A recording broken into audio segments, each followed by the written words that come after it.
capacité à repérer donc ce qu'on aura eu comme anomalie, probablement bien au courant, et on va contrôler par les moyens géologiques de terrain, géochimiques et tout ça, on va contrôler, puis ensuite on va sortir des informations utilisables pour justement faire la promotion du potentiel à partir de ce qu'on aurait trouvé de ce côté-là.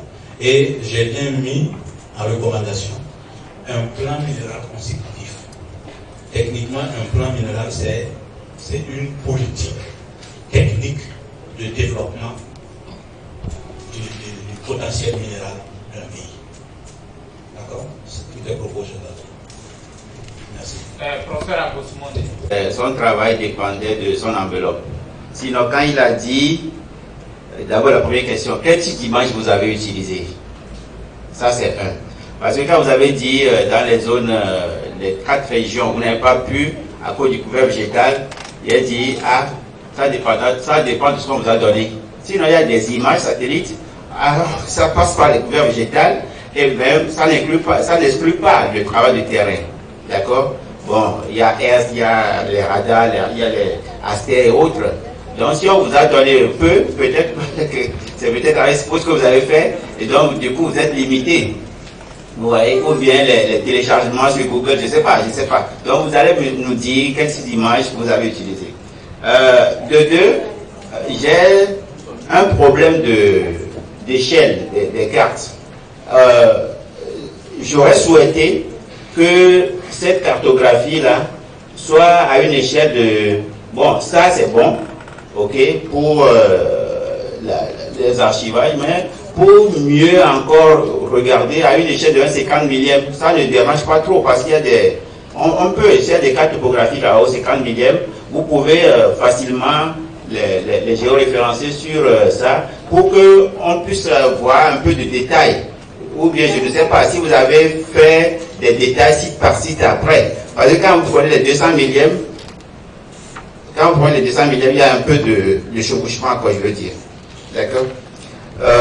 La troisième question, c'est pas une question pour vous, c'est peut-être pour les décideurs, parce que vous n'allez pas venir réhabiliter les carrières pour nous au Togo, mais que pensent les gens de la direction générale des mines, parce que c'est eux qui donnent les permis, et avec le ministère de l'Environnement ou le directeur est ici.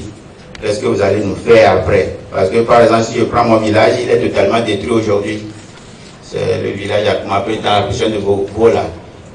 Et puis chaque jour, les permis de construction de sable sont donnés. Du coup, que même tout le village est cerné par l'exploitation du sable. Je me demande où est-ce qu'on va. Bon. Et puis, bon, j'ai compris que les cartes qui sont données pour les photocopies là, donc c'est pas ça que vous allez donner. Donc c'est très bien. Donc j'ai 2 questions seulement, d'accord? Pour apprécier l'ampleur des activités d'extraction de matériaux de construction sur notre milieu et réfléchir ensemble là-dessus et trouver des approches de solutions. Alors, donc, si vous me retournez la question, bon, je ne sais pas si vous allez quitter l'atelier avant la fin. Donc, c'est ensemble que nous allons explorer les solutions. Sinon, le cas de Akumapé, c'est vraiment une épine dans nos chaussures. Et il y a eu plein de plaintes. Il y en a même qui ont intitulé leur plainte "C'est fini pour nous". Et c'est une lettre qui est partie à la présidence, un peu partout.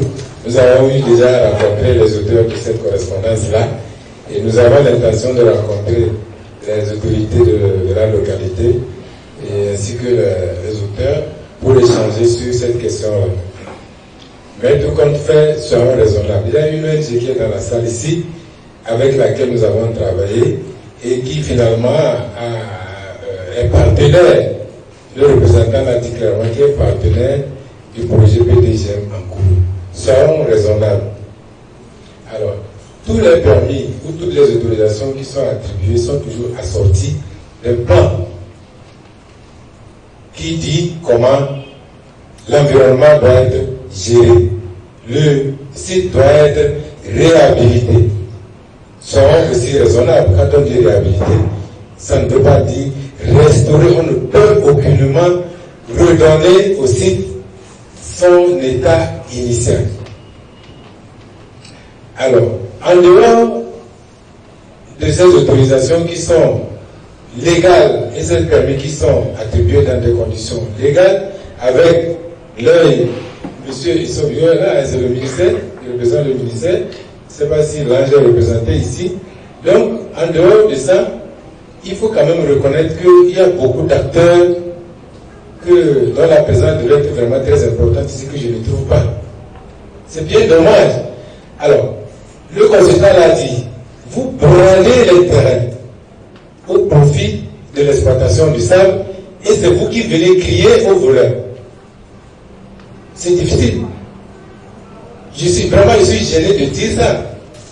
Je suis gêné de dire ça. Nous avons même durci les conditions d'attribution des permis et des attributions des autorisations parce qu'on avait constaté à un moment donné qu'il n'y avait pas les chefs des cantons, les chefs des localités, villages et autres n'étaient pas associés à la signature des contrats de vente de ces parcelles-là. Alors, malgré ça, c'est toujours compliqué. Donc, c'est pour vous dire que nous n'avons pas une solution magique.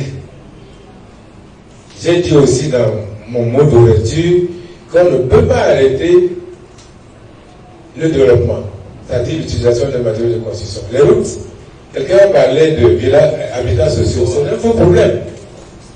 Qu'est-ce que nous avons construit? C'est chambre, salon, 3 pièces, c'est tout. Les habitats sociaux, ça a besoin toujours de matériaux de construction, gravier et sable. Et là même, c'est. Donc, le besoin, le milieu de vie, notre milieu de vie à nous. Donc, moi, ce que je peux dire, on ne peut pas, nous ne pouvons pas répondre directement à votre question. Nous allons ensemble travailler. D'ici 15 heures, on peut sortir des recommandations fortes, réalisables. Que chacun de nous, il y a des exploitants ici, hein, nous sommes tous acteurs. C'est pour cela que nous vous avons invités. Donc, ce n'est pas une décision qui va tomber du haut.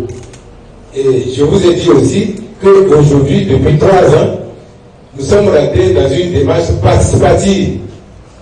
Tout se fait avec vous et c'est ensemble. Donc, doyen, je suis désolé, je n'ai pas de réponse vraiment toute faite à donner à votre réponse. Exactement, le Landsat 8 Oli. Landsat 8 Oli, avec lequel nous avons fait les traitements. Alors, avec ça, nous avons traité en fait des images satellites de tout le territoire. Et nous avons, chaque fois que nous arrivons dans une région, nous vérifions les sites que nous avons identifiés par image satellite, comme nous l'avons fait dans la zone maritime, dans la région maritime. Et il se trouve que, systématiquement, ou malheureusement, soit c'est la couverture, et donc on n'avait même pas pu identifier un point. Et les points que nous avons identifiés quand on part sur le terrain, c'est sur les socles. Les terrains de socle analytique ou des choses comme ça, qui vont apparaître selon l'image que nous utilisons avec ça. Bon, le temps était tel que nous n'avons pas la possibilité d'aller refouiller encore, retourner à la maison pour refouiller d'autres images et tout ça. Donc on a utilisé les moyens locaux efficaces de la population et des directions régionales qui nous ont sérieusement appuyés. Et je pense qu'en dehors de la question des sites officiels que nous n'avons pas répertoriés sur cet acte-là, il n'y a pas beaucoup de sites que nous avons acquis. Voilà, ça c'est. Je ne vais pas donner ma main à couper parce que j'en ai besoin après. Voilà. Donc c'est ça. Donc, professeur, vraiment merci beaucoup parce que il est heureux de savoir qu'il y a d'autres possibilités, mais justement c'est là la contribution des uns et des autres, que eux qui négocient là, quand on dit qu'on a besoin de ça, croyez-nous techniciens que c'est pas pour le plaisir, c'est pour l'efficacité. Voilà. Mais ceux qui tiennent la bourse là souvent pensent que non, vous voulez avoir plus d'argent. Non. On ne peut donner que ce qu'on a, on n'utilise que ce qu'on a, et c'est ce qui est arrivé dans notre cas.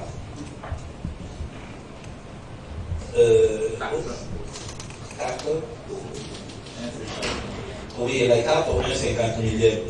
Quand le professeur parlait, j'ai pris un document pour le présenter.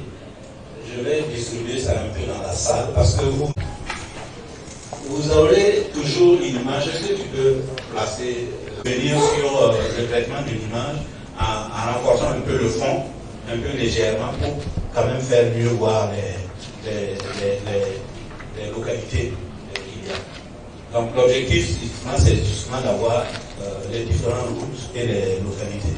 Mais je suis d'accord avec cette critique-là, qu'on puisse faire ça. Je crois que c'est ce qu'il y avait. Le reste, c'est des commentaires contributifs, très importants pour nous. Je vous remercie. S'il y en a qui sont intéressés par ces informations-là, puisqu'il y a une base de données complète qui sera livrée, qui est déjà même livrée à la DGMG, donc le Zoom pourra être fait sur les zones d'intérêt et avec donc une sortie à l'échelle selon les besoins. Donc pour ça, c'est pas un problème. Ceci, c'est juste pour qu'on ait un aperçu général de la situation par degré carré ou par région. Ils ont fait par degré carré. Donc ça, quand même, ce n'est pas un gros souci. Je vous remercie. Et je vais m'assurer que tout le monde s'est inscrit sur la liste de présence. Souvent, à la fin, on a des difficultés, les gens ne se sont pas inscrits sur la liste de présence et ça crée des problèmes. S'il y a des gens qui ne se sont pas inscrits, qui demandent la liste puis pour s'inscrire. Oui. La plus grande problématique, même si je ne connais pas le consulat, je ne le connais pas. Ça ne s'est jamais vu. Et même dans le document, il a parlé de tous les directeurs régionaux, il n'a pas parlé de directeurs que ce sont la région maritime. Donc, vraiment, je crois que ces gens de jeu, on va se répéter. Parce que vous-même, peut-être là des indications pour bien faire le travail. Mais on ne peut pas faire le travail sans l'avoir. On cite tous les directeurs, sans citer le directeur régional, ce n'est pas bien fait. C'est pourquoi quelqu'un dit, il y a des sites même que vous avez occultés, vous pensez que vous n'avez pas occulté, mais il y a des sites que vous ne pouvez pas savoir. Et vous avez parlé aussi du temps, vous avez dit qu'au début, normalement, c'était selon 12 jours. Finalement, vous avez fait 35 jours. Dans la région maritime, on a fait 8 jours. Moi, je vous dis que même dans la préfecture du Zio, si on veut faire le travail, les 8 jours ne vont pas suffire pour la préfecture du Zio. La préfecture du Zio seul. Donc, je ne sais pas pourquoi on a réduit le nombre de jours, donc vous avez pensé que ce n'était pas important de faire 72 jours, donc vous allez le dire. Donc, ce que moi, je vais ajouter vraiment, ce genre de travail, il faut associer tout le monde. Tous les partenaires. Parce qu'il y a des informations utiles que vous n'avez pas. Vous pensez que vous avez tout, mais il y a des informations que même la direction n'en a pas. Et peut-être c'est les gens qui sont dans les régions. Moi, je suis actif ici. Tous les jours, je suis avec les exploitants. Je connais les problèmes. Mais si on fait un tel travail sans m'associer, c'est regrettable. Vraiment regrettable. Vous avez classé aussi les sites selon les activités actives, inactives. Mais vraiment, je ne sais pas sur quel critère vous êtes basé. Vous avez dit le nombre de personnes. Parce qu'un site clandestin, ce n'est pas tous les jours que les gens viennent. Peut-être, moi, ce qu'on voudrait faire, peut-être, site en activité ou pas, mais pour dire que le site est très actif, moins actif, la base n'est pas, cette base n'est pas vraiment bien, parce que il y a des sites, peut-être aujourd'hui vous allez trouver 100 personnes, mais demain vous allez trouver personne. Ça dépend des jours, c'est des organisations que les gens font. Au moins, si vous nous avez approché, peut-être on peut vous expliquer, c'est comme vous l'avez dit, vous n'avez pas pu prendre les photos.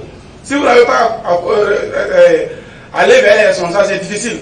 Parce que je vais vous dire, même les gens que vous dites sont clandestins là, c'est eux qui font encore sur les carrés qui sont autorisés. Donc si nous on associe, on les connaît, donc on peut savoir que c'est telle chose. Donc je crois que je ne vais pas monopoliser la parole, mais vraiment ce genre de travail, il faut associer tous les responsables. Même les TDA ont dit qu'on devait consulter les directions régionales. Là, on ne va pas faire tout ce travail alors que le grand problème c'est dans la région maritime et le directeur régional n'est pas associé. Vraiment c'est regrettable. Merci, c'est ce qu'il y avait à dire. Il a collecté les informations et c'est sur la base d'un schéma donné et sur la base des informations que nous lui avons communiquées qu'il a déployé son travail sur le terrain. Alors, je comprends que vous soyez nous.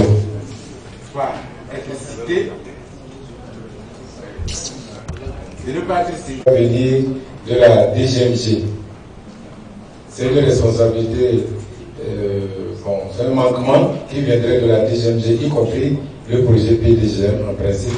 Ce problème n'aurait pas dû être soulevé ici. Et puis ensuite, le fait que vous n'avez pas votre nom, normalement, le rapport provisoire a été transmis depuis. Nous avons travaillé là-dessus, nous avons fait des observations et vous étiez censé pouvoir faire des observations. Cette observation-là, qui aurait dû être corrigée depuis, si c'était corrigeable, et ce qui n'est pas corrigeable, ou qu'on pouvait donc régler autrement, on devait le régler. Mais tout comme ça, moi je crois que ceci, votre remarque ne relève pas de la responsabilité du consultant. Alors, et dans son équipe, il y avait des gens, certainement, qui savaient qu'il y avait un directeur régional. C'est ceux-là qui auraient dû, même si la DGMG n'avait pas donné instruction, parce que nous ne pouvons pas donner instruction à un consultant privé indépendant. Non, on ne donne pas instruction. Il y a une collecte d'informations qui se fait, mais instruction, non. Donc il y avait au moins 2 géologues qui travaillaient avec le consultant, qui auraient pu dire, voilà, etc. Bon, allons vers le directeur régional. Donc, au-delà de tout ce que vous avez dit, qui est bien fondé, et je suis désolé de vous dire que non, ce n'est pas au consultant qu'il faut imputer cette responsabilité-là. Je pense qu'il maîtrise tout dans la région. C'est son malheur. Et donc, voilà, quand les gens qui créent le pays pensent qu'ils maîtrisent tout dans la région maritime, on va pas ça au consultant, comme il a dit, on va le corriger avec le temps. C'est notre responsabilité, c'est notre attitude. Merci. On prend tout en compte. En ce qui concerne la question qui a été posée, pourquoi 72 jours ramenés à 35 jours? En fait, 70 jours, c'est y compris des traitements. Voilà. Donc, en fait, ce genre de boulot-là, c'est difficile. Vous savez ce que vous devez faire, mais vous êtes contraint par le client qui a donné ses limites à travers un contrat que vous êtes obligé de signer suite à des négociations. D'accord? Donc ça, c'est une contrainte pour le consultant. On a beau avoir des idées, ce qu'il faut faire, vous êtes dans un marché, vous devez exécuter ça selon le plan et qui a été discuté et accepté au niveau de la réunion de cadrage par les techniciens qui étaient là. Donc, bon, on a fait avec. C'est comme j'ai dit, c'est un travail, c'est jamais parfait, il y a beaucoup de choses. Et comme a dit DG, nous sommes nouveaux dans le système. Je crois que demain, si j'avais un travail à faire au niveau du bureau ici, le nombre de directeurs régionaux ou de personnes ressources que j'ai rencontrées ici, que je pourrais revoir, ça va être beaucoup plus facile. Mais c'est comme ça, il faut débrouiller. Et je pense qu'on peut faire de bons boulot ensemble s'il y a autre chose à faire ensemble. Alors, vraiment, je vous remercie pour la contribution. Et le fait aussi que, c'est vrai, et comme il a dit, il faut associer le maximum de personnes, les gens qui sont sur le terrain, qui sont supposés avoir pour quoi que ce soit. Il faut mettre tout le monde en contribution. Parfois, les calendriers ne ici pas. C'est ça aussi la difficulté. D'accord? Vraiment, on s'excuse beaucoup pour les manquements qui viennent. L'aspect insoupçonné, c'est que parfois, pour ceux qui mènent les travaux de terrain, l'étude de terrain, parfois ne passent pas dans les préfectures chez le préfet. Si bien que je pense que si le préfet de ZOR a été visité, c'est assurément, puisqu'il s'agit du domaine minier, et puisqu'il sait que le directeur régional des mines, le directeur régional des mines est son bras opérationnel, tout de suite, il vous demande si vous êtes passé voir le directeur régional ou lui-même, le préfet, il vous dit allez voir le directeur régional ou il appelle le directeur régional pour lui dire voici une étude qui veut se mener sur notre territoire, est-ce que vous pouvez faciliter? Même le préfet peut apporter des facilités. Dans la mesure où vous-même vous avez eu peur à des moments donnés de réactions des populations et vous avez dû juste faire la pointe des pieds, Ça fait que le préfet, s'il est informé, il met des garde-fous sécuritaires autour de vous pendant que vous êtes sur son territoire. Donc nous, c'est ce que nous reprochons parfois à certaines personnes qui viennent et qui sillonnent le territoire préfectoral sans que le préfet le sache. Parfois, c'est quand ça commence à péter quelque part qu'on court au préfet, qui fait le sapeur-pompier, ou quand il joue au sapeur-pompier, et c'est comme ça. Donc, là où vous avez eu peur de la réaction des opérateurs clandestins, effectivement, c'était un risque pour vous, peut-être de n'avoir pas visité l'autorité préfectorale pour avoir la sécurité. Voilà l'autre aspect de la chose où on aurait dû se rattraper. Merci beaucoup. Parce que, je ne l'ai pas dit, mais je suis un homme de terrain. J'ai 35 ans au service de la géologie publique d'abord, puis dans le privé pendant près de 20 ans. Nous avons une politique qui devient une partie de moi-même.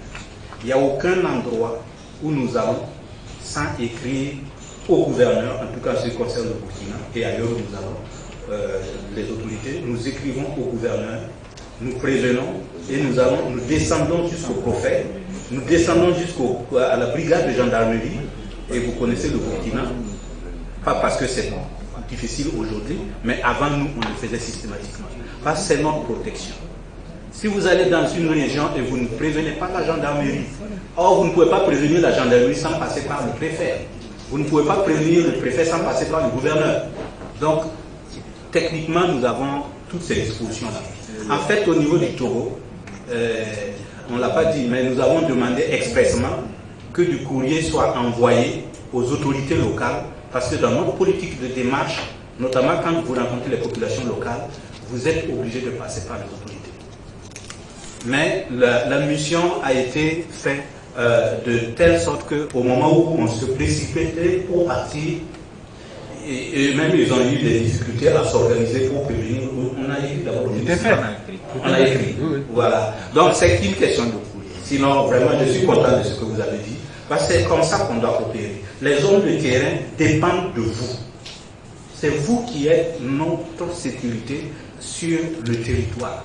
On n'a rien d'autre que vous pour nous protéger. Tel n'est jamais le cas. Hein? Tel n'est jamais le cas.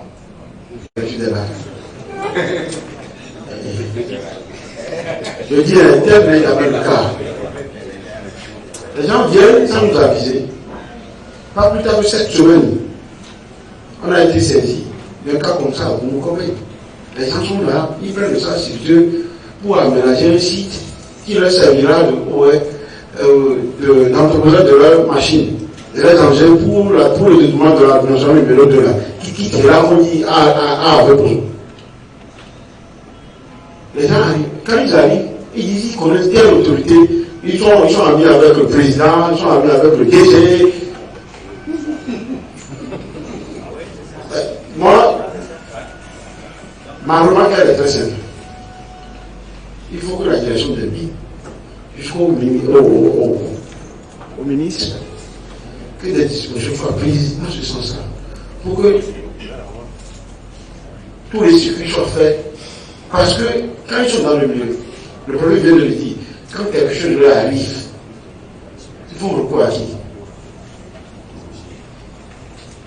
C'est encore un plaidoyer que je suis en train de faire. Que le circuit soit fait, soit bien fait, pour que nous ayons l'information à temps. En ce moment, on peut même aviser les forces de défense et de sécurité. Oh ouais. Qui peut toutefois revenir, oh ouais, les sécurités à des moments donnés. Nous vivons dans un monde aujourd'hui très complexe. Pour partout, on sait où le danger viendra. C'est clair. Je vous remercie. Beaucoup de problèmes. Il y en a même qui sont en cours et vraiment son intervention a toujours été efficace.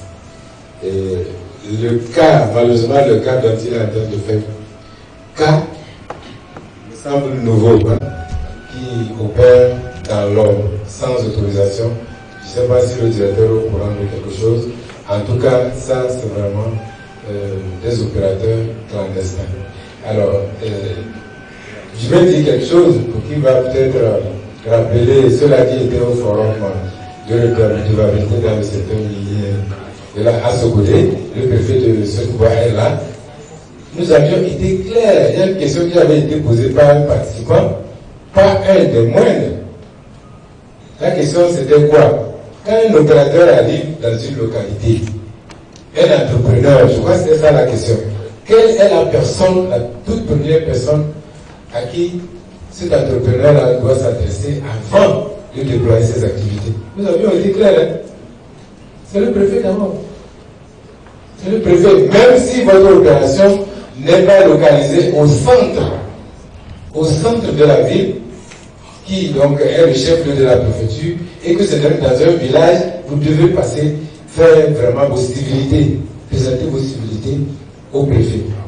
Alors, nous, administration, ce que nous faisons dans le cadre de ce projet-là, parfois, je comprends qu'il y a parfois des retards, mais ce que nous prenons soin de faire, nous adressons toujours des correspondances officielles, par voie hiérarchique. C'est-à-dire, c'est notre ministre qui écrit à son collègue de l'administration territoriale qui répercute l'information au niveau des préfets. Parfois, il peut arriver que les consultants démarrent l'activité sur le terrain avant que les préfets ne rentrent en contact avec, ne prennent connaissance de la correspondance. Sinon, nous prenons soin de le faire et c'est pour des raisons que vous connaissez très bien. Merci beaucoup.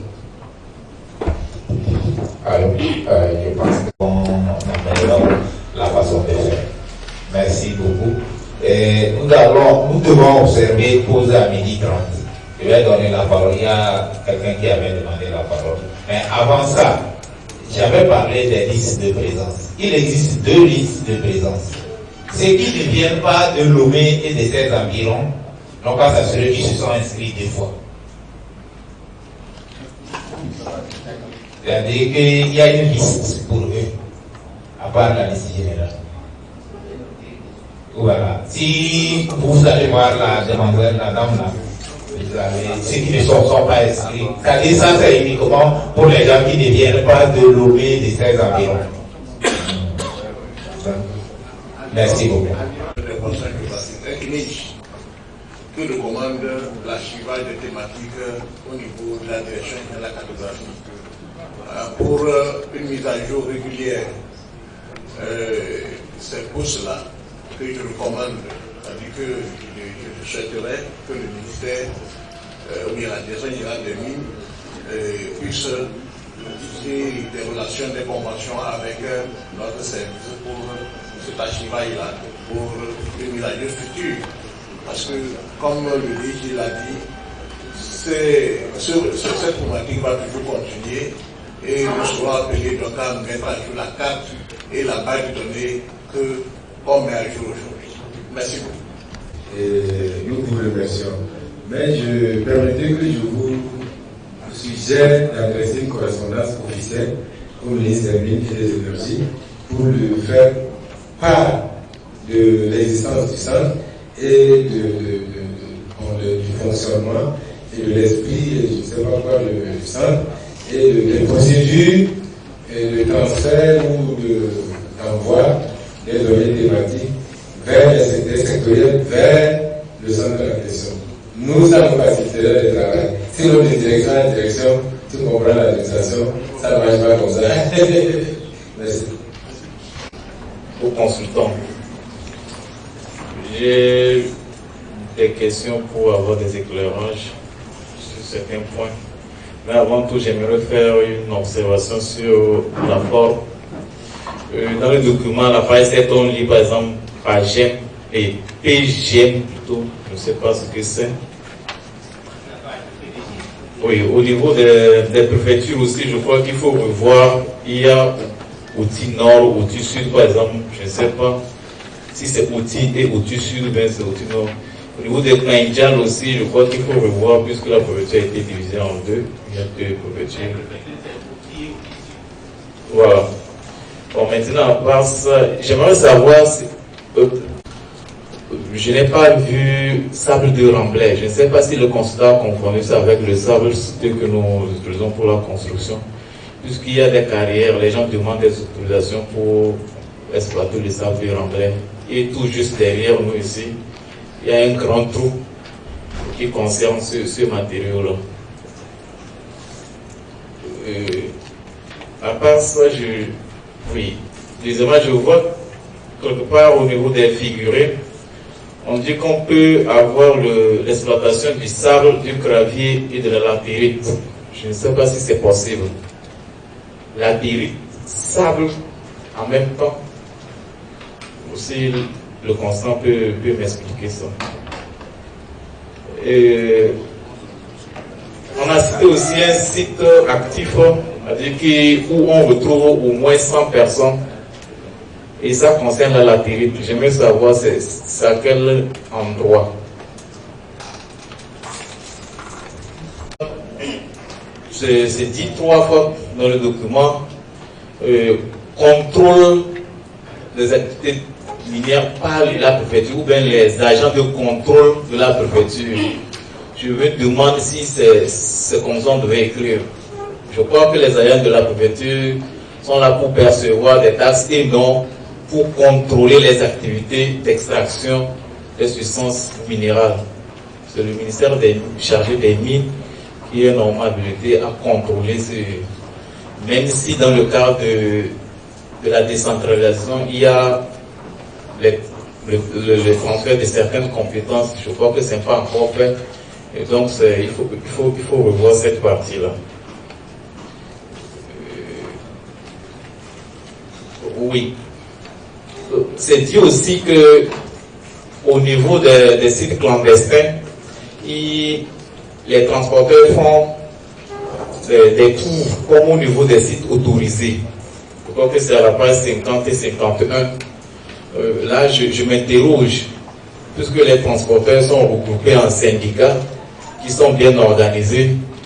Et si vous avez pu remarquer ça, qu'est-ce que les syndicats peuvent, puisqu'ils sont là ici, est-ce que les syndicats peuvent confirmer ça? Et pourquoi les syndicats doivent permettre, puisque aujourd'hui le ministre avait décidé est-ce qu'eux-mêmes gèrent les tours avec les exploitants. Est-ce qu'il peut nous expliquer pourquoi ils organisent des tours au niveau des sites clandestins? Et quelque part, il y a une déclaration, je crois que c'est à la page...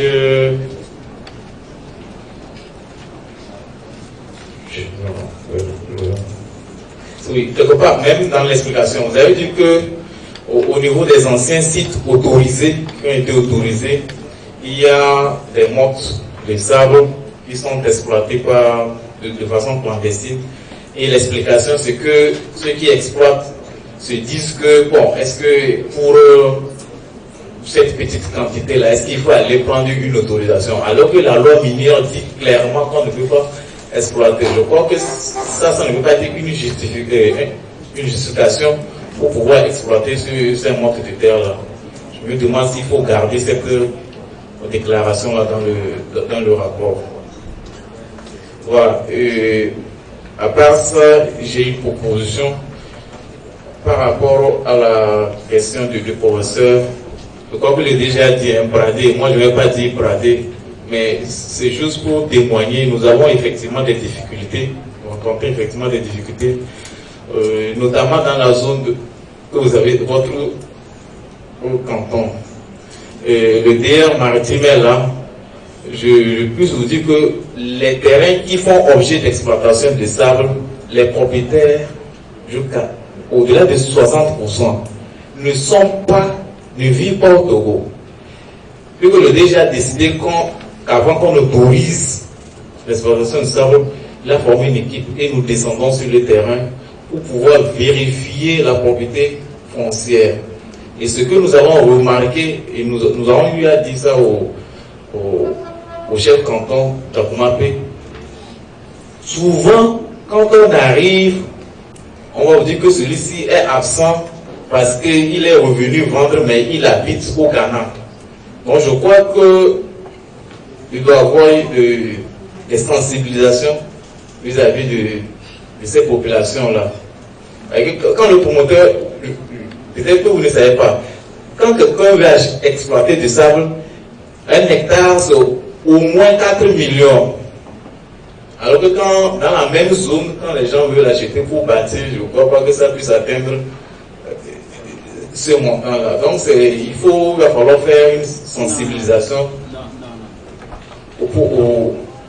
vis-à-vis de cette population. En tout cas, moi je vous dis ce que nous remarquons sur le terrain. Et on est là en train de chercher des pistes de solutions. Je crois que c'est quand même une approche de solution, de sensibiliser les populations. Parfois même ceux qui ont eu à vendre, quand vous dites devant moi, parfois je suis très réactif, je dis devant eux, ça on ne peut pas. Et les propriétaires terriens qui sont venus témoigner que c'est vraiment le terrain, parfois ils se retournent contre vous. C'est les difficultés que nous rencontrons. Bon, vous ne pouvez pas peut-être comprendre, mais nous vivons ça. Et aussi, il y a une chose qui peut encourager, je crois que, comme j'ai dit, c'est le ministère des Mines et des Énergies qui est chargé du contrôle de l'exploitation des substances minérales.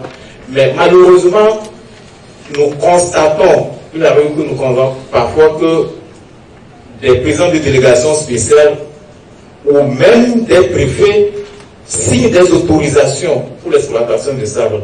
Mais là, c'est clandestin, puisqu'ils ne sont pas habilités à signer des autorisations pour l'exploitation de sable. Donc, merci beaucoup. Voici quelques observations.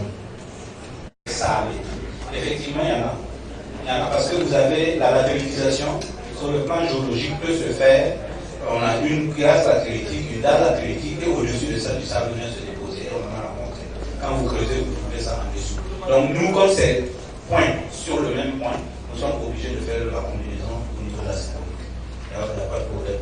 Alors, il y a une question aussi concernant voulu détailler, avoir la position plus claire là, dans le catalogue. C'est pour ça que j'ai distribué le catalogue, qui est un produit qui va être disponible avec les livrables. Nous ne nous étions pas demandé, mais c'est justement pour résoudre le problème d'accès direct quand on est dans un point donné. Vous allez dans le catalogue, vous le trouvez, la carte, la position, avec les coordonnées qui sont données, pour pouvoir aller pile là-dessus. C'est vrai que nous avons mis aux 200 milliards, on aurait pu prendre les cartes pour discuter avec la direction de la géologie, des ministres de la géologie avant de partir. C'est le support que nous devons utiliser. Il y a des problèmes de découpage et surtout de coïncidence de ce qu'eux ils avaient sous forme digitale qui pouvait nous permettre de faire ce travail. Parce que ce sont des cartes scannées. Ils n'ont pas reçu un fichier shapefile par exemple qui permet d'avoir des positions exactes. Donc ils ont scanné les cartes papier. Du coup, il y a des petits décalages. Et quand on fait, on ne peut pas le couper ensemble. Donc ça, c'était une limite technique de l'utilisation des cartes au 50 millions. Ne respecte pas la loi. C'est pour ça qu'il est clandestin. Et du coup, tout ce que vous avez comme logique ne marche pas. Qu'il fasse ceci, il fasse cela, ce n'est pas son problème. Il vient vite, il rassemble plein de monde, il ramasse et puis il part. C'est comme ça que ça fonctionne. Et justement, c'est un problème pour la solution se trouve dans une approche sociologique. Il y a une approche sociologique. Et je peux glisser ça ici. Dans notre institut, qui est un institut supérieur de formation, nous avons un master concernant justement la question de l'exploitation minière à petite échelle, artisanale surtout. Parce que chez nous, les carrières sont un peu mieux contrôlées ici. Et dans ce sens-là, nous formons des gens en master avec collaboration avec l'Université de Ouagadougou, qui permet de faire des sujets sociologiques en master et même en thèse pour pénétrer le milieu, étudier leur comportement, la manière dont ils fonctionnent, afin de pouvoir voir comment on peut s'arranger, parce qu'il est du ressort du public, de l'État, de trouver une solution à ça. Sinon, le privé, vous le laissez, il fait ce qu'il veut. Voilà, donc c'est juste pour dire que nous ne sommes qu'au départ du débat, de la discussion, de toutes les contributions, surtout universitaires et tout ça. Il ne faut pas qu'on croie qu'on connaît. Il s'est levé, mais je crois que sa remarque du fond du cœur est qu'il ne faut pas qu'on aille avec des a priori. Je suis consultant, je suis expert, je connais. Non, nous ne connaissons, sinon ceux qui sont dedans et qui peuvent avoir l'analyse sociologique de la situation. Donc je vous recommande sérieusement au niveau du Togo d'en faire des thématiques hors même de l'aspect technique. Voilà, parce que c'est important. Et on a la chance ici d'être encore au début. Et ça, vous avez la vraie grande chance d'être au début et d'avoir la capacité d'aller devant et d'organiser et de mieux comprendre en concertation. Voilà. En fait, les recommandations faites par les collègues, si je dois les appeler ainsi, ce que j'ai ajouté, c'est de recommander donc à l'autorité un peu plus d'attention, parfois pour les organisations, parce que je crois que dans le développement de tout à l'heure, il y a des carrières qui s'inscrivent dans l'illégalité. Pardon. Et souvent les populations, pour leur plainte, s'adressent souvent à nous comme organisation. Et quand nous signalons cela aux autorités compétentes, souvent, nous constatons qu'il n'y a pas de vivacité, c'est-à-dire que l'autorité ne réagit pas vite. Et donc, souvent quand vous retournez dans les localités, les populations pensent que vous aussi, quand vous êtes parti avec le problème, eh bien, on leur a donné un peu de sous et puis ils se sont tus. Et donc, ce qu'on veut recommander, c'est que l'autorité puisse vite réagir. Moi, par exemple, j'ai travaillé dans les lacs et il y a des carrières là-bas, par exemple, à quelques mètres du péage. En fait, moins de 500 mètres du péage, il y a une carrière de sable là-bas qui n'est pas loin de la voie. Par exemple, c'est une carrière normalement que nous disons dangereuse pour les années à venir. Mais quand nous signalons cela, on ne remarque pas souvent. Et parfois même pour avoir des réponses, c'est difficile. Et donc, c'est la recommandation que je voudrais faire. Merci beaucoup. Trouver une bonne manière de formuler une recommandation dans ce sens, ça va être bien. Si nous reconnaissons également, dans le même sens qu'avec lui, que parfois il y a des problèmes qui se posent et qu'on nous les soumet, mais nous aussi, peut-être au niveau local, au niveau autorité locale, nous ne pouvons pas décider et il faut se référer à un niveau beaucoup plus élevé que nous. Et parfois, le temps de faire ces montées, ces descentes-là, sur le terrain, les gens pensent qu'on ne s'occupe pas d'eux. Et nous aussi, parfois, on ne peut pas aussi forcer la main à l'autorité plus élevée que nous. Et donc, tout le monde attend jusqu'au jour où, au fur et à force de revenir sur le problème, la solution finit par tomber et la réponse descend au niveau des plaignants. Donc, je crois que tout ça là, ça met souvent un peu de temps. Oui, ça met souvent un peu de temps. Donc, c'est normal, c'est réel ce qu'il dit.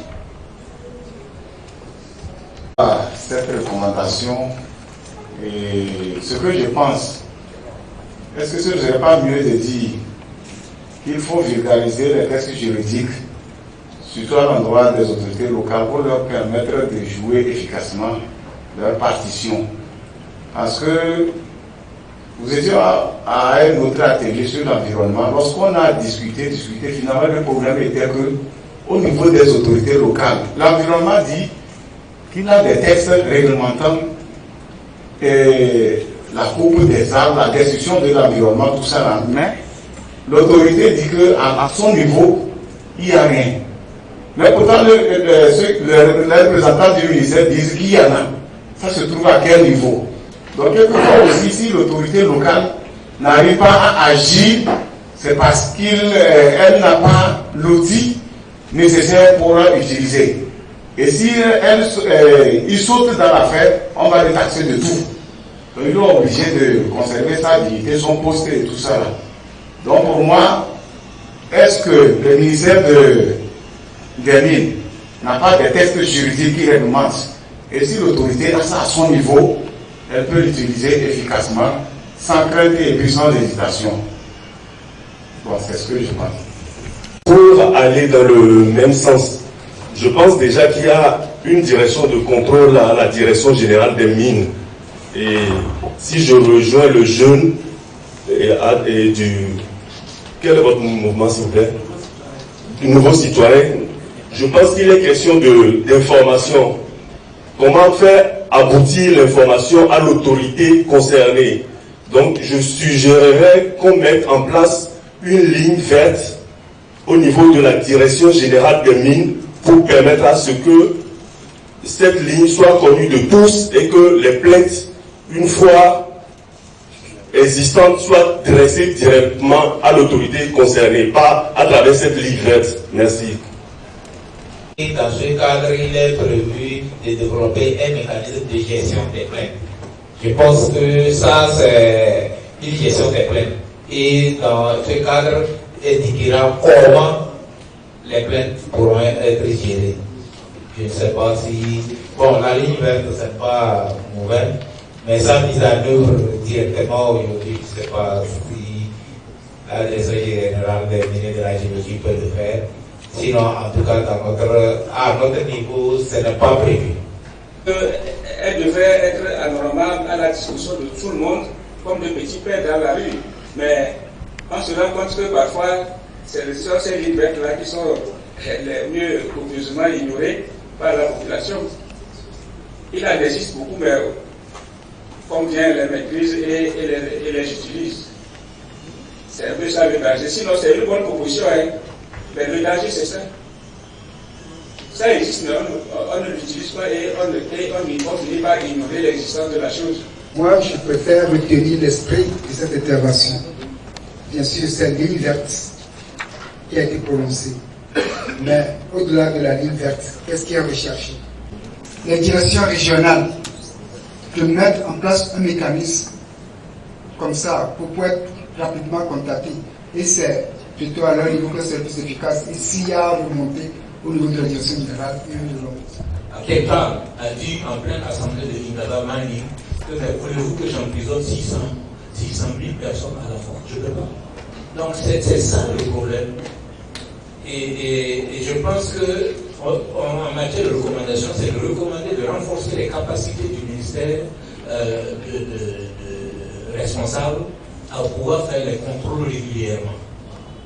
Il faut avoir les capacités et les moyens pour pouvoir aller faire les contrôles et repérer. En corollaire, j'ajoute que nous avons essayé au niveau du Burkina, on avait proposé, malheureusement on n'a pas eu ce marché-là, pour l'orpaillage comme on fait ici, c'était de travailler beaucoup avec le ministère de l'Environnement et toute structure qui est décentralisée, bien représentée au niveau des... Bon, chez nous on parle des départements, donc chez vous, au niveau des préfectures. Parce qu'il y a des services qui sont très très représentés. Chez nous, à l'environnement, il n'y a pas ce que nous appelons un département là, qui est au niveau des villages. Il n'y a pas un département où il n'y a pas un agent de l'environnement.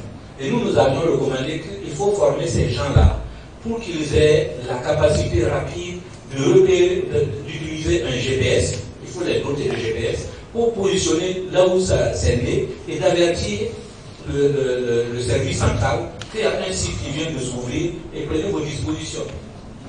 C'est ça qui permettrait de contrôler rapidement. Et comme ici, vous avez quand même des agents au niveau des préfectures, il suffit de les mettre dans le coup et avec formation, parce que les gens ne peuvent pas se débrouiller si on ne les a pas formés, afin qu'il y ait un lien direct, surtout aujourd'hui avec le téléphone portable, les SMS, les WhatsApp, il y a possibilité d'envoyer des coordonnées qu'on a repérées sur un GPS tout de suite, et puis on balance ça, et puis le service central récupère la donnée, et puis il rentre ça dans le cycle.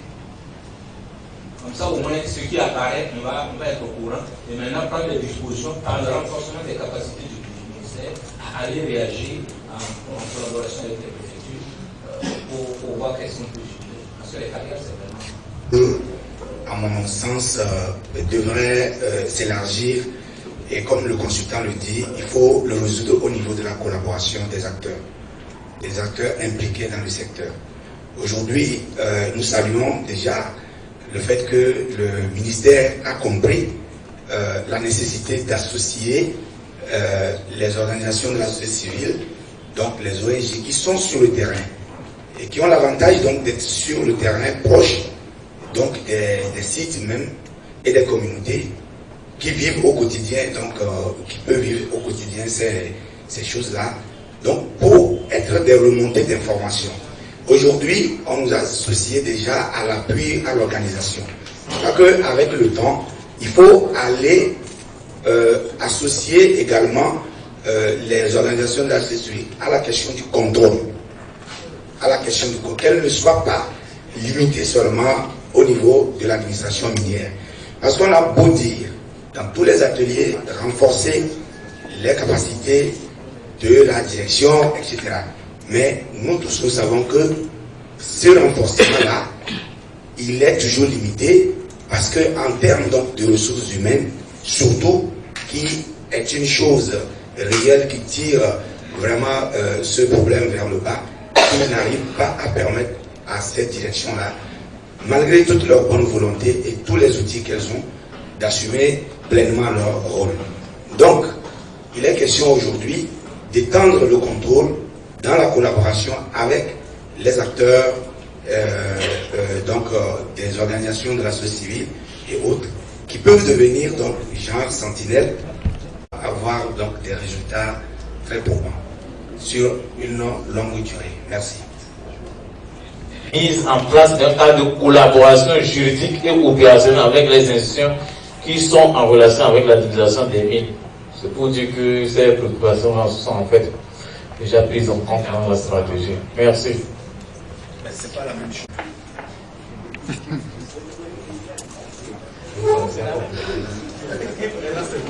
D'accord. On peut avancer. Continuer avec cette recommandation. Parce que moi, je vais évoluer. On va évoluer. Ok, j'ai aussi une recommandation. Et les carrières clandestines dans un passé récent, quand on fait les contrôles et qu'on arrivait à découvrir ces carrières, la plupart des temps, c'était autorisé par les collectivités locales. Donc, il y a eu un travail qui a été fait pour que les collectivités locales n'autorisent plus les carrières parce qu'ils n'ont pas la compétence.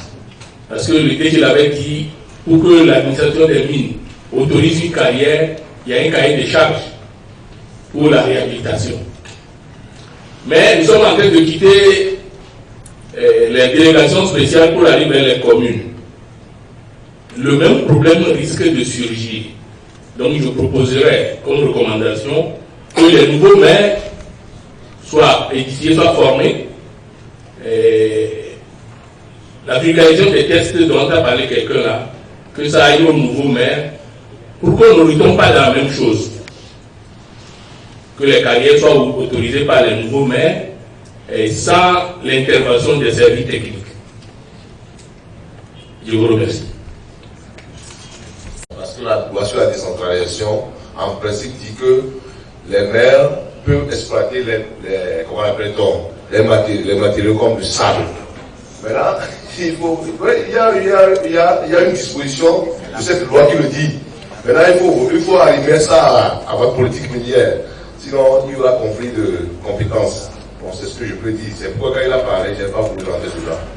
Parce qu'il y a une disposition qui permet aux maires de pouvoir exploiter les petites mines qui sont les cas des salles. Et c'est mis dedans. Donc c'est à vous de le voir pour qu'il n'y ait pas conflit de compétences. Bon. Je laisse comme ça, après vous pouvez analyser.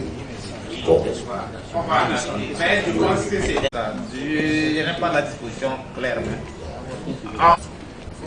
C'est que... Non, si c'est une recommandation, là, on va réfléchir. On va réfléchir sur Une préoccupation, j'avais déjà souligné ça, qu'il y a le transfert de certaines compétences aux collectivités locales. Ça, oui, mais il faut maintenir ça parce que le maire ne va pas quand même ne pourra pas, le maire et son équipe ne pourra pas quand même faire l'étude technique du dossier. Je n'ai pas en tête la disposition exacte. Donc, moi je propose qu'on maintienne la recommandation et on verra la disposition, ou bien les dispositions qui sont exactes qui se trouvent dans la loi relative à la décentralisation. Mais je rappelle, j'insiste que le maire et son équipe ne pourra pas faire l'étude technique. Il va falloir toujours associer le service déconcentré du ministère des Mines et des Énergies. Merci bien. Je pense que les préfets ont... Seulement de dire formation, c'est... Pourquoi c'est beaucoup plus l'information d'abord. Donc c'est information et formation. Merci. Ce que le camarade vient de dire. Donc, nous avons des nuances dans les expressions. Nous savons que les autorités locales ne donnent pas des autorisations d'exploitation.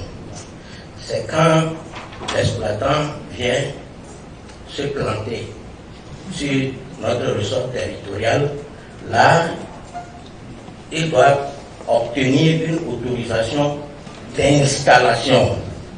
Il est sur un territoire qui couvre le ressort du préfet ou du maire. Donc ce n'est pas une autorisation d'exploitation que nous donnons, mais c'est une autorisation d'installation parce que la loi nous la confère. Bon, à venir. Sensibiliser les maires sur le phénomène, c'est-à-dire que les carrières et les former sur les tests régissant l'exploitation minière. Là, on va parcourir tout avant de faire. D'abord, on va les sensibiliser d'abord sur l'ampleur des ce qui existe. Ils vont voir, et puis les former sur les tests régissant l'exploitation minière. Ce n'est pas de leur compétence de donner à une société qui veut s'installer sur un territoire donné, ou dans le domaine de la carrière, ou bien de l'exploitation des mines. Ça relève directement du ministère des Mines. C'est clair. Ça, c'est une question d'État. La mairie, elle est autonome, je suis d'accord, mais ça là, permettre, faire en sorte que celui-là exploite les ressources minières qui relèvent de l'État. Non. Moi, je ne crois pas qu'il s'inscrit dans cette logique-là. Je prends le cas d'Anéro. Toutes les carrières qui ont été installées en dehors des carrières clandestines, le maire n'a jamais donné l'autorisation d'extraction de ça là-bas. Peut-être quand la carrière s'installe, le maire a l'obligation de percevoir quelque chose par rapport aux camionneurs, tout ça là, c'est fini. Sinon, le maire ne l'autorise jamais à ce qu'on implante une carrière.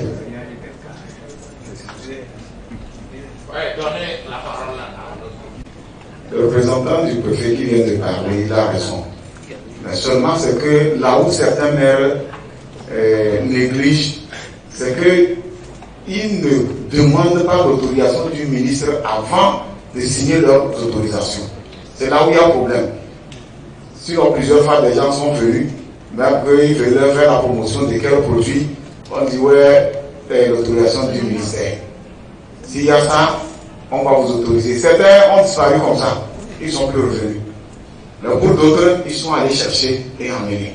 Donc c'est là il y a, sinon le maire a l'autorisation d'autoriser l'installation, mais pas pour l'exploitation. Mais si la personne a l'autorisation d'exploitation, pourquoi le maire va refuser?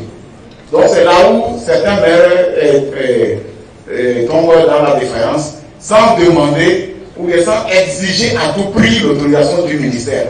C'est pourquoi je pense que la sensibilisation est bienvenue. Merci.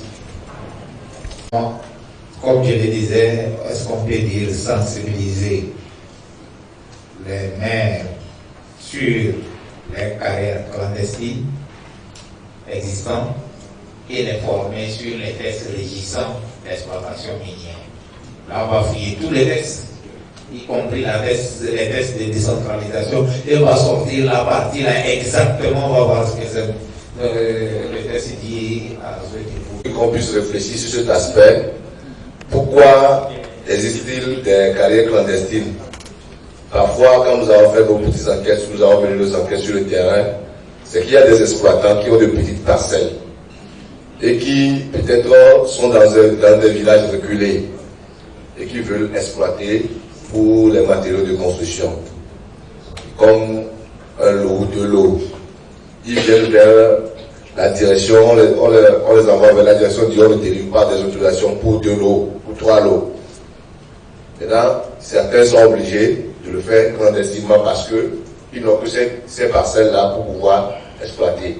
Donc, si la direction peut mettre en place un mécanisme pour étudier ces cas-là, ces gens qui sont éloignés et qui n'ont pas de carrière proche, il y a des gens qui sont éloignés, puis ont aussi le pouvoir d'achat de ces populations éloignées.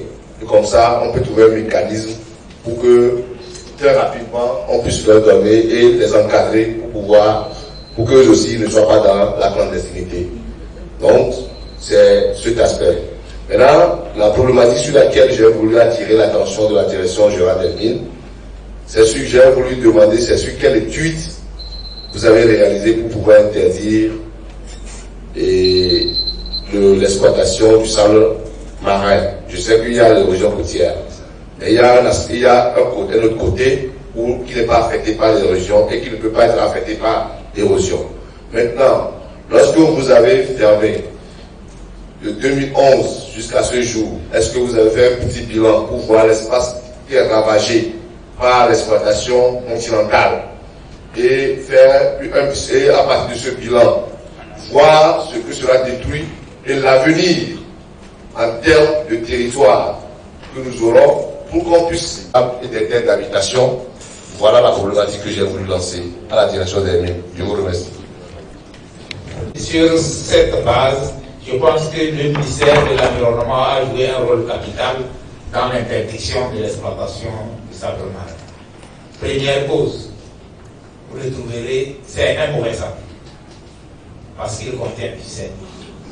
Et quand vous le voyez, quand vous construisez avec le sable marin, les dispositions qu'on devait prendre pour l'utiliser, on ne le fait pas.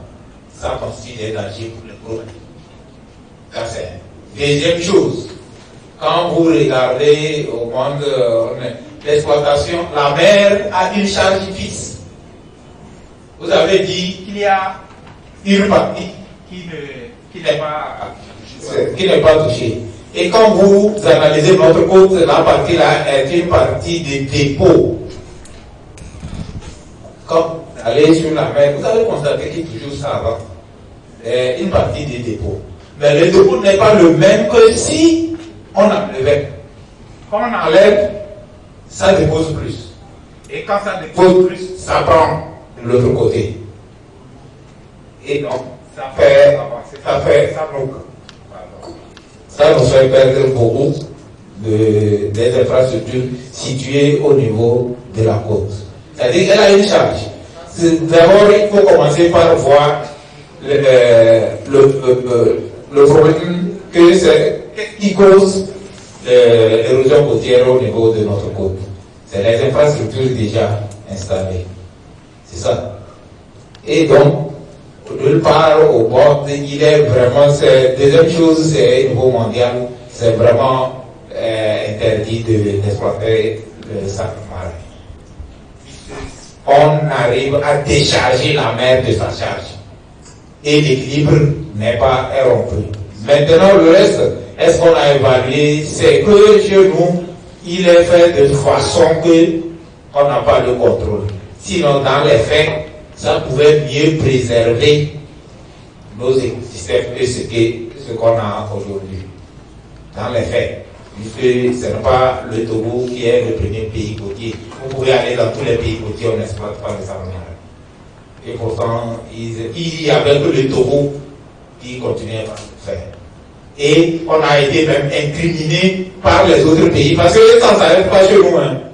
Quand nous déchargeons la mer, l'érosion avance beaucoup plus dans les autres pays, le Bénin, le Nigeria, y compris les autres pays.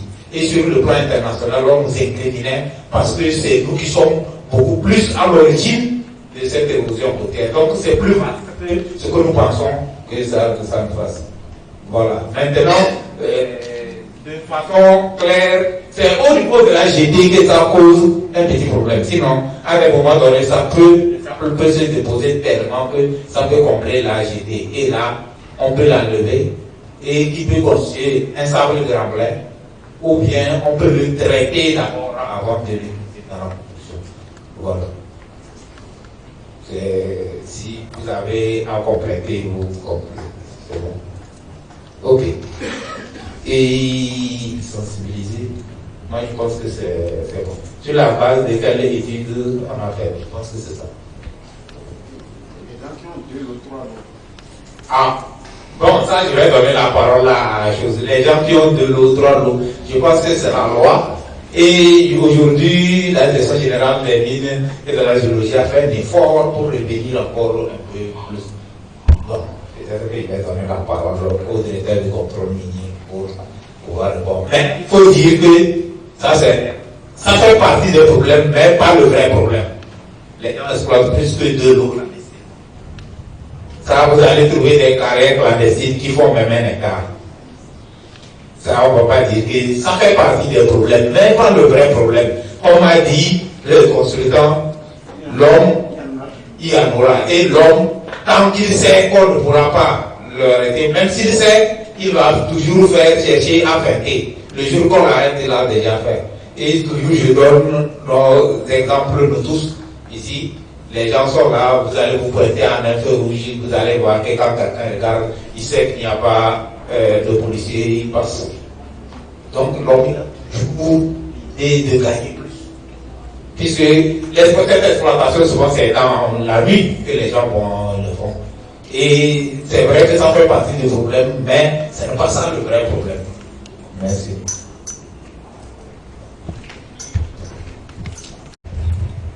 Pratiquement à la question. 2 lots, 1 lot, 3 lots. La gestion de ces trous est difficile. Quand on creuse tout d'un lot, 1 lot partout là, sa gestion est difficile. Même sur le plan environnemental, la gestion est difficile. C'est pour ça que nous sommes entendus avec l'Ange et l'environnement pour que ce soit au moins un espace assez grand dont la gestion peut être beaucoup plus aisée sur le plan environnemental. Bon, toi, tu es de l'environnement. Ce n'est pas à toi de poser cette question normalement. Bon, mais on a fait des efforts. On donne aujourd'hui jusqu'à 1 hectare. Mais descendre jusqu'à 1 lot quand même, c'est un peu difficile. Mais on va prendre ça, on va y réfléchir. Merci. Qui est mise en place pour vérifier la propriété foncière. Nous faisons un effort, c'est-à-dire le comité fait un effort pour que quand il s'agit d'1 hectare, c'est une autorisation. Le permis c'est 10 hectares et plus. Donc quand c'est 1 hectare et que le terrain est loin d'une zone d'exploitation, difficilement nous accordons. Donc, je ne sais pas si vous comprenez ce que je suis en train de dire. Plus facile, mais permettre à ce qu'on exploite 1 hectare un peu partout, souvent on est un peu dubitatif. C'est pour vous dire que moins d'1 hectare, ce serait difficile qu'on accepte. Merci. Une zone lotie pour être habitée, toi, tu creuses un lot, et celui qui a acheté le lot prochain, il va faire quoi? Non, nous on ne donne pas d'autorisation sur des zones loties. Donc c'est une des raisons. Et comme le directeur l'a dit, quand c'est déjà loti, ça veut dire que les gens veulent l'habiter. Vous allez laisser un trou là-bas. Quand il va pleuvoir, c'est l'eau qui va rentrer, c'est l'inondation chez les autres. Donc, c'est quand ça rentre dans l'eau, normalement nous devons sensibiliser nos parents pour ne pas exploiter ces zones-là. Parce que la difficulté même sur 1 hectare, quand on demande aux gens, il faut passer. Lui, le lot, il va passer par où pour aller. S'il n'est pas. Les voitures, quand vous regardez les voitures là-bas, là, on leur dit de laisser une zone. Parce qu'il ne faut pas aller marcher aussi sur le lot de quelqu'un. Est-ce qu'il vous a dit qu'il veut que les voitures marchent? Je le dis. Vous voulez faire votre affaire. Faites votre affaire sans pour autant déranger les autres. Donc, vraiment, il faut qu'on arrive à sensibiliser nos parents pour qu'on cerne bien cette exploitation. Pour qu'on arrive. Si on le cerne bien, on va moins détruire. Ça, je suis convaincu. Peut-être aujourd'hui, si on étudie bien, avec l'exploitation des sables, des lagunes et autres. Si on l'étudie mieux, on peut mieux sauver ça. Merci. Déjà dans les recommandations que vous avez lues, je ne sais pas, si ça n'existe pas, on va intégrer ça. Quand bien même ça existe sur le terrain, on va demander la pérennisation de la chose. Et ici, l'atelier encourage l'État ou le ministère des Mines à maintenir la filière, cette filière dans les universités. Ici, l'idée, c'est qu'on en fasse comme des filières universitaires, dont ces filières-là, dont le cours ne s'arrête pas. Donc, on va en former aussi longtemps que les universités existeront. Et comme ça, sur le terrain, on aura des milliers de chercheurs. Et tout ce que nous disons là, les chercheurs vont nous aider à régler tous ces problèmes que nous sommes en train de gérer ici.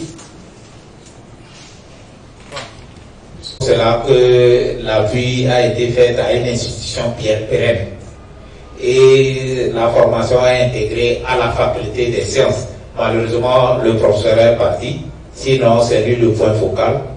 C'est pour cela qu'on l'a créé à la faculté des sciences, pour que, à la fin du projet, qui dit projet dit un début et une fin.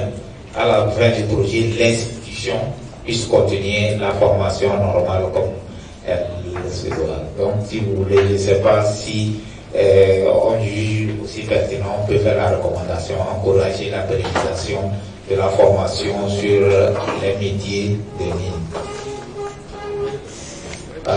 Donc, le consultant nous a présenté aujourd'hui les dégâts qui sont causés. Donc, j'ai vu, il y a certains sites qui sont toujours actifs, d'autres sont inactifs. Donc, depuis là, il n'y a pas de recommandation qui porte sur comment gérer ces carrières orphelines qui ne font plus objet de travail.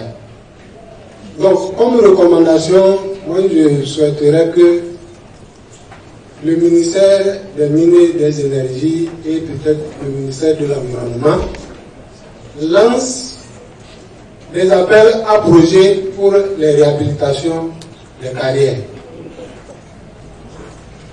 On peut réhabiliter une carrière en créant d'emplois. Donc ça dépendra de la pertinence des projets qui vont collecter. Merci. Pour un moment, c'est pour ne pas courir un danger. Demander que les carrières qui sont abandonnées soient réhabilitées, alors que c'est de façon artisanale qu'elles ont été créées. Il faut voir si c'est productif d'abord. Donc, il faut faire un certain sondage. Je ne trouve pas pertinent qu'il faut se pencher sur ces cas. Les gens abandonnés, peut-être que ce n'est plus productif. C'est comme l'extraction à l'échelle industrielle. Aujourd'hui, dans beaucoup de pays, certains abandonnent l'extraction du charbon. D'autres le maintiennent. C'est par rapport à certains problèmes. Donc ça ne rapporte pas. On les cherche. Il faut chercher ailleurs.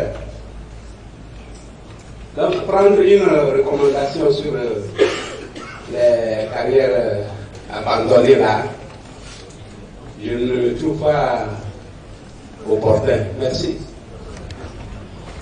Ce n'est pas opportun, mais même si la carrière est abandonnée, que la ressource est finie, il faut penser à réhabiliter le site.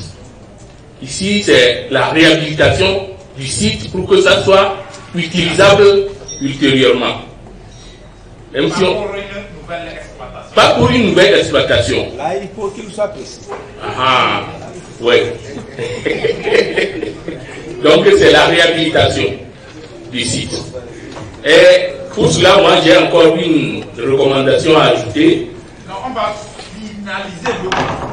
Parce que pour moi, lancer là, on lance à... Non, non, pas lancer, initier, c'est mieux. Initier, Nous parlons ici de carrières clandestines. Parce que pour une carrière clandestine, il faut toujours penser à la réalisation par l'État. Quand nous disons qu'il faut initier une raison, moi je pense que non. La seule relation qui puisse avoir lieu, c'est peut-être d'interdire ça, de faire en sorte qu'on puisse interdire. Sinon, quelqu'un d'autre ne va pas exploiter une carrière et après demander à l'État de réhabiliter. Ça n'a pas de sens. Le problème est là. On fait comment? La solution, c'est de faire en sorte qu'on puisse interdire tout ça là. C'est dans l'informel, on ne suit pas la personne, on ne sait même pas qui fait ça. Et maintenant, après, on va chercher ce tout là pour fermer. Bon, si ceux qui ont des permis, si c'est à ceux qui ont des permis qu'on demande de réhabiliter, ça peut se comprendre. Celui qui n'est pas de lui, on ne le connaît même pas. Maintenant, après, on va essayer de recenser ces lieux-là pour pouvoir les réhabiliter à quel frais? Donc, moi, je ne vois pas indispensable cette recommandation-là. Merci. Ou de réhabiliter. C'est la même chose. Est-ce que c'est vrai? Parce que suivez, on va dire qu'une usine entre-temps ne fonctionnait pas. Peut-être à cause de la matière première, peut-être c'est à cause de certaines difficultés. Et un jour, on la réhabilite, c'est-à-dire elle reprend service. Bien. Maintenant, pour une carrière, soit le minerai est fini, bon, et dans le sens de la protection de l'environnement, on restaure le site, c'est-à-dire on voudrait le reconstituer, mais pas le reconstituer à 100%, c'est-à-dire remblayer, faire ceci, faire cela, voilà. Donc c'est pourquoi je disais il faut être précis. Je pense que les techniciens ici sont ici. Ils sauront quel terme il faut utiliser, si c'est réhabilité ou c'est restauré. Merci. Parce qu'on s'est dit que l'essentiel c'est de comprendre qu'on veut aménager la zone pour à de futures exploitations, pas pour exploitation minière. Bon, maintenant, la première question, la première inquiétude du préfet qui disait que on ne peut pas demander à l'État. L'État, c'est lui le contrôleur de tout. C'est lui c'est lui qui assure la pérennité des jeux. Si entre-temps, il n'a pas pu, c'est lui garant du bien de la nation. Si entre-temps, il n'a pas pu déceler celui qui l'a fait, il va le revenir de pouvoir remettre ça à jour pour que non seulement ça ne constitue pas un danger public pour ses habitants et que les gens puissent les utiliser aussi pour d'autres choses. Donc, pour les carrières clandestines abandonnées, il va revenir. Bon, la décision n'est pas encore, mais il faut des réflexions pour voir c'est quel mécanisme. Mais en fin de compte, c'est que ça reviendra à l'État de le faire. D'une manière ou d'une autre, même si c'est la collectivité ou maintenant, pour les futurs, ça c'est de prendre les dispositions pour que ça ne se fasse pas. Parce que si on dit aujourd'hui de prendre les dispositions pour que ça ne se fasse pas, c'est vrai, mais les trous existent, on fait quoi? On fait quoi? Or, on ne connaît pas celui qui a fait ça. On fait quoi? Pour les sites dont on connaît les propriétaires, on a dit qu'on a besoin d'élaborer un guide de réhabilitation, et on va leur demander de réhabiliter. Mais le reste, on ne connaît pas. Tantôt, c'est peut-être quelqu'un qui va dans son champ, qui fait chose, il y a l'eau, il s'est noyé. Le préfet ne va pas dormir. Tantôt, c'est des gens qui ne vont pas trouver des choses, c'est des inondations, c'est des choses, c'est des éboulements. Donc, c'est peut-être les moyens de réfléchir comment, mais en fin de compte, il va revenir à l'État de le faire et de prendre des dispositions pour qu'on ne puisse pas le faire. Je pense que c'est comme ça qu'on peut le faire. Merci.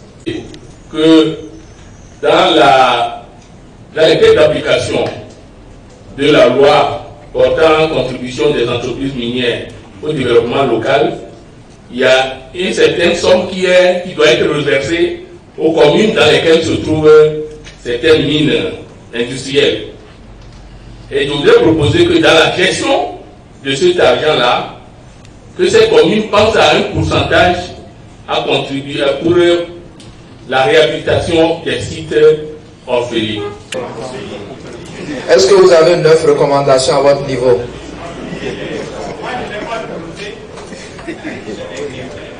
Ok.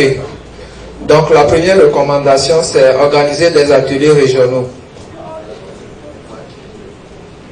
Recommandation 2. Est-ce que c'est exact?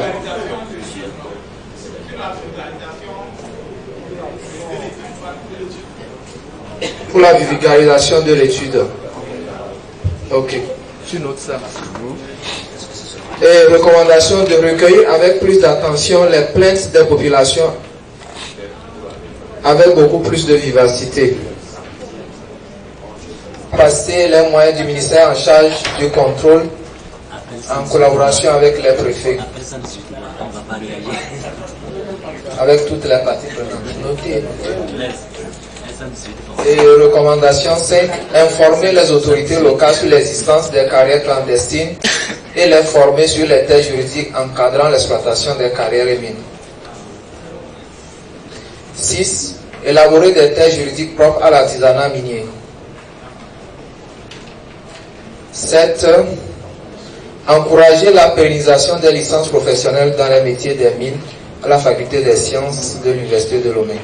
Le tout premier intervenant par rapport à cet atelier avait soulevé le fait qu'il fallait revenir un peu sur le CCL et le LMDTP pour que les Togolais puissent essayer de diversifier un peu les matériaux de construction. Je ne sais pas si j'avais bien compris. Mais je pense que c'était une recommandation très importante pour moi. Pour quelle raison? Quand nous parlons de ces carrières clandestines ou ces carrières sauvages, on a pu remarquer que toutes ces carrières-là se regroupent dans la région maritime. On ne s'est pas posé la question, pourquoi c'est seulement dans la région maritime? Est-ce que les gens, ils font des carrières sauvages par nécessité ou bien juste par plaisir? Il faut reconnaître aussi qu'il y a une forte demande de la substance minérale qui est le sable. Vous comprenez?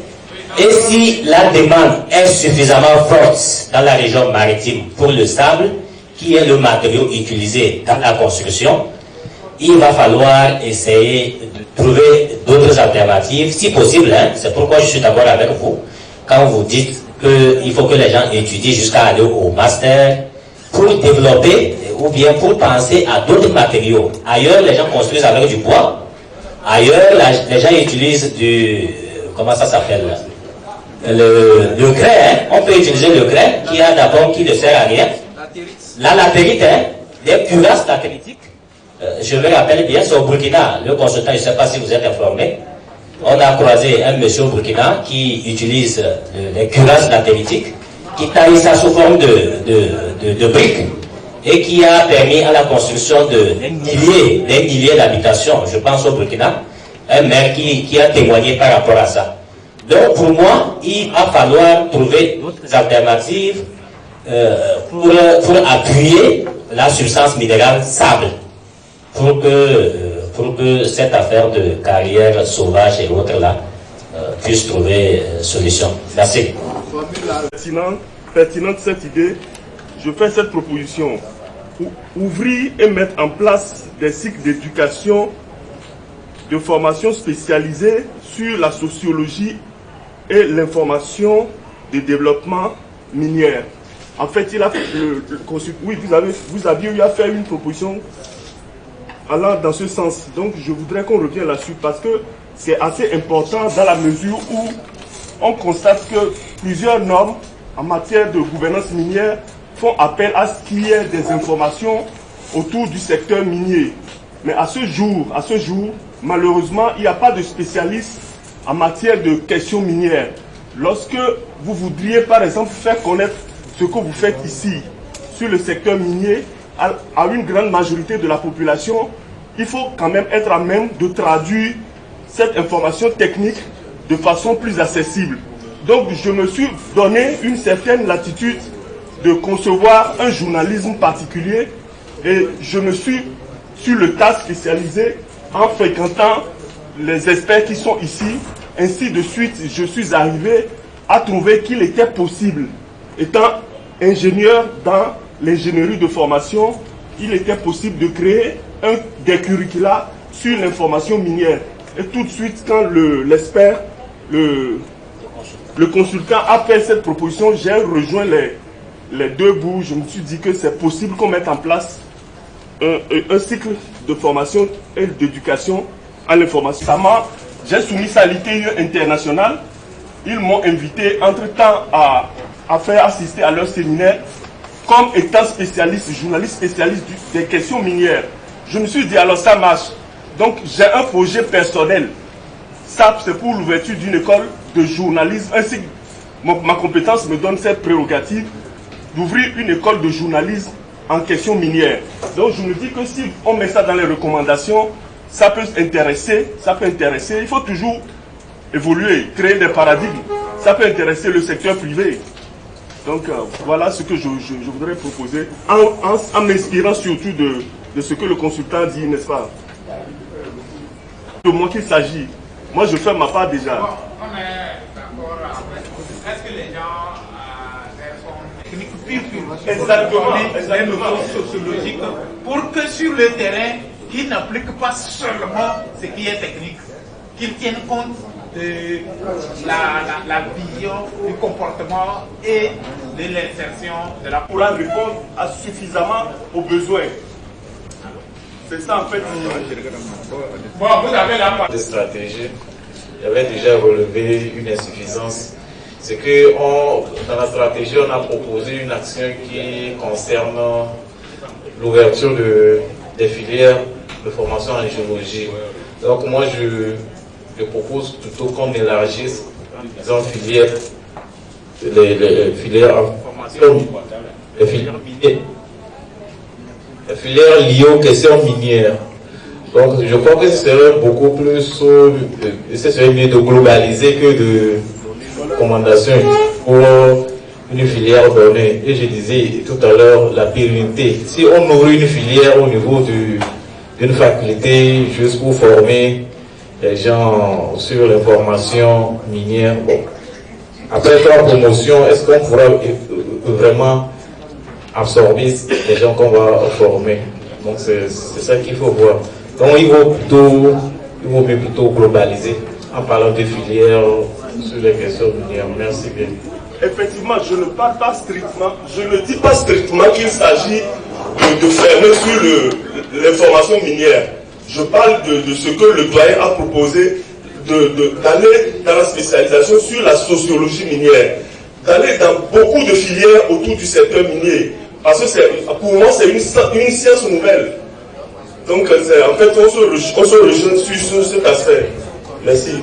Du mieux-être, à la recherche des ressources minières, a déjà pris le pas de créer ou de mettre au sein de la faculté des sciences une école d'État.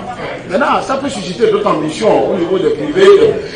Aujourd'hui, nous sommes dans la dynamique du partenariat public-privé. Et les privés aussi peuvent remplacer par l'État tout en respectant les normes qui seront définies par l'État, c'est clair. Parce qu'aujourd'hui, il y a plusieurs écoles qui forment les communicateurs, tout ça. Personne ne peut aller à l'enfant de cela, c'est une bonne chose d'ailleurs. Plus il y a des écoles, plus il y aura plusieurs spécialités au sein de ces écoles-là, et les gens seront bien formés, tout en respectant le normes fixées par l'État, c'est clair. Mais l'État a déjà pris l'avance en créant des filières minières, je crois, en licence, je crois. On devrait arriver là-bas aussi, je crois qu'ils vont toujours continuer. Même si c'est à l'extérieur, il y aura des partenariats qui vont se nouer pour que les gens, ceux qui ont la licence professionnelle, là, puissent continuer ailleurs et devenir des chercheurs en termes de géologie, je ne sais pas. C'est ça, non? L'expérience, c'est une expérimentation. Ce n'est pas une expérimentation. La conclusion qu'on aura tirée de cette expérimentation oblige l'État maintenant à mettre en place maintenant une institution éducative, c'est clair. On est en train de dépasser. Qu'il faut qu'on libère cette recommandation comme suit. Encourager les travaux de recherche sur les problématiques du secteur minier. Ça règle tout. On a demandé au rapporteur de lire le rapport. Il a commencé maintenant. C'est maintenant que notre atelier a recommencé. Modérateur, je pense que je pense que oh pardon je pense qu'on était là pour juste un sujet vraiment spécifique et dans le cadre de la mise en œuvre du projet PDGM, il y a plusieurs activités qui vont être menées. Au début, Chairman, il y a d'autres aspects que ceux qu'on a invités aujourd'hui pour la validation de ce. Il y aura aussi la stratégie demain et après-demain, et dont la majorité de nous qui sommes ici sont invités pour la validation de la stratégie. Donc, au lieu d'embrasser, ou du moins de chercher à embrasser tout de suite, je pense qu'il y a certains éléments qu'on est en train de débattre aujourd'hui qui vont sortir nécessairement dans le document de la stratégie et qui seront beaucoup plus poignants. C'est-à-dire, quand c'est le document de la stratégie, c'est plus parlant que dans un document aussi, je ne dirais pas que le document n'est pas important, mais je trouve ce document beaucoup plus restrictif par rapport à la stratégie qui va être développée demain. Donc si on rentre dans le débat, on risque de ne pas clôturer ce soir. Je pense que c'est mieux qu'on résume ça et qu'on attende demain et après-demain pour revenir sur ce débat. Merci. D'accord. Il y a même la majorité de nos propositions là qui sont là. Donc, comme demain on y sera là, vendredi on sera là, et on verra s'il n'y en a pas, là on va sortir ces propositions. Est-ce qu'on peut... J'ai dit que je ne vais pas donner la parole, mais comme c'est le préfet. Non, moi je voudrais... Ces cartes-là sont très importantes pour nous. Si on veut prendre le cas de la région de la Kara ou de la région centrale, d'où je viens, on la multiplie et on met à disposition de chaque préfecture de la région centrale et de chaque mairie de la région centrale, par exemple.